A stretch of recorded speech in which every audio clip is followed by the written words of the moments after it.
watching one of my videos. I'm Jade of Jaded Reader. I took a quick hiatus. I had some work and school stuff come up all at the same time, but I wanted to make this video because the Witch-A-Thon is starting. It is hosted by Rhiannon at Crescent Reads, and I am so excited. The moment she announced this readathon, I knew I wanted to do it. There have been so many readathons I've wanted to do. A couple of them I couldn't make work with my schedule, but I can make this one work. It's a week-long readathon, and I know I won't be able to finish any of the books that are on my readathon TBR. Number one, I have a really hard time reading even one book in a week. I have dyslexia, so I definitely read at a slower pace, and I kind of make up for that by reading a lot, but I'm not able to read a lot right now. So I just want to put that out there. I probably won't finish any of these books, but I'm going to start them because they're all books I really want to start. And they're all on my autumn goal list, so it's kind of like perfect. I changed my setup a little bit. My window's now there instead of in front of me, and I have my bookshelf behind a closet door. We were kind of running out of space, and this was actually, and I'm really excited, this is actually so that we could fit a second bookshelf behind here. We don't have it yet, but it's coming soon, and I'm super excited. So yes, I still have a bookshelf. I also now have like a secret library, which is cool, and what I'm going with because I have a small apartment. But yeah, I'm super excited for that.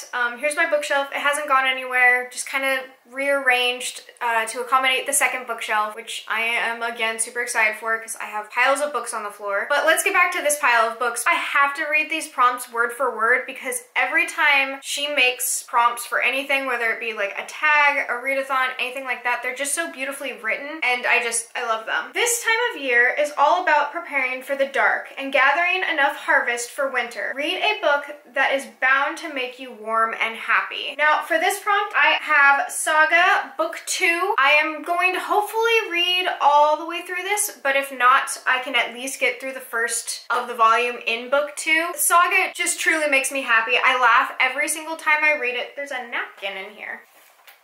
Apparently my boyfriend's already started it, but it always makes me happy. I really want to continue on this story. I'm completely smitten with Saga. It's now one of my favorite things. The second prompt is light a candle for your ancestors and read by candlelight. This is a time for honoring our kin. Oh, I just have to light a candle. Sweet. Okay. I love that. Super easy for me to do. I actually read with candles. As soon as each season hits, I like bust out my different seasonal candles. Right now, I'm using cinnamon buns. You can tell I've been using cinnamon bun for a while because it's almost gone, but it's okay because I'm backlogged on them. I love the scent of this one because it's actually not as sweet as you would imagine cinnamon bun to be. It's very like harvesty with the smell of cinnamon bun mixed in. So it's almost as if you were walking outside and smelled someone else's kitchen and was like, wow, that smells really good. Someone's making something good. Am I the only one that does that? Is that an actual thing? I am constantly creeping on other people's houses because they smell good.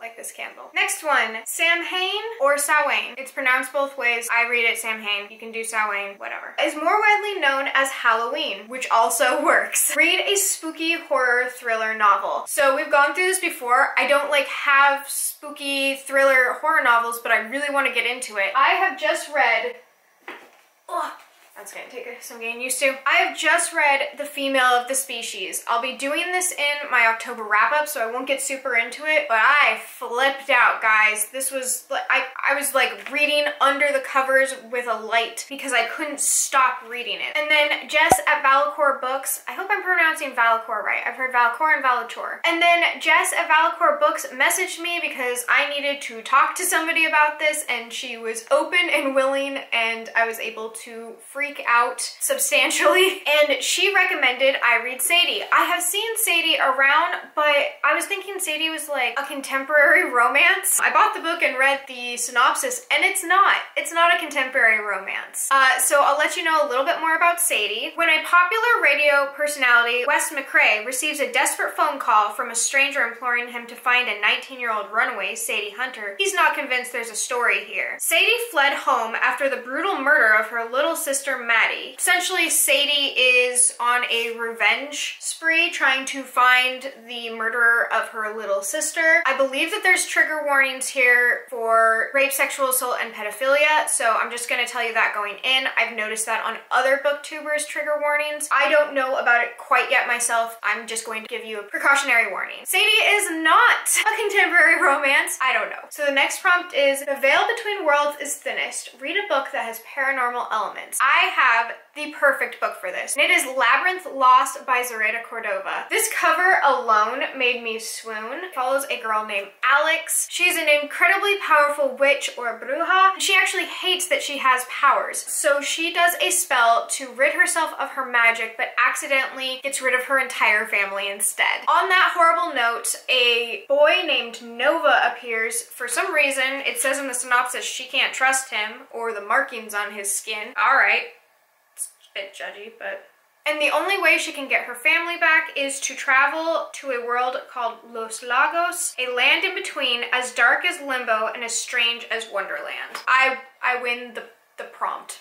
I win. I can't wait to start this book. All right, after that is, in honor of your ancestors, read a book that features your ethnic heritage. I've explained before, I don't really know a lot about my ethnic heritage. I definitely feel like very affiliated with witchcraft. I do know, however, that on my grandpa's side, we have some Scottish heritage, so I'm gonna roll with that. This book takes place in a small Scottish village, so check, and also has to do with witchcraft. I am going with Wise Child by Monica Furlong. I've mentioned it on this channel before, but I didn't really go into depth about what it's about. In a remote village in Scotland, there is a girl named Wise Child who is newly orphaned. She has a father, but he is away traveling, and her grandmother has just passed away. None of her outside family is able to take her, and Juniper, the healer of the village, volunteers to take her in, and Wise Child, being terrified of Juniper because there are rumors that she is a witch, then goes to live with Juniper. I've always felt the most closely attuned with the witchcraft inside of this book, so I'll be starting this book. I'm not sure if I'll finish it, but it is incredibly short, so if these books just aren't driving with me, I know I can fall back on Wise Child and I'll have a good time. Next prompt is, every witch needs their coven. Buddy read a book. So I wasn't able to really do a buddy read. I have buddy reads planned in the future. Schedule-wise, it doesn't work to buddy read right now. I wouldn't be able to give them the time.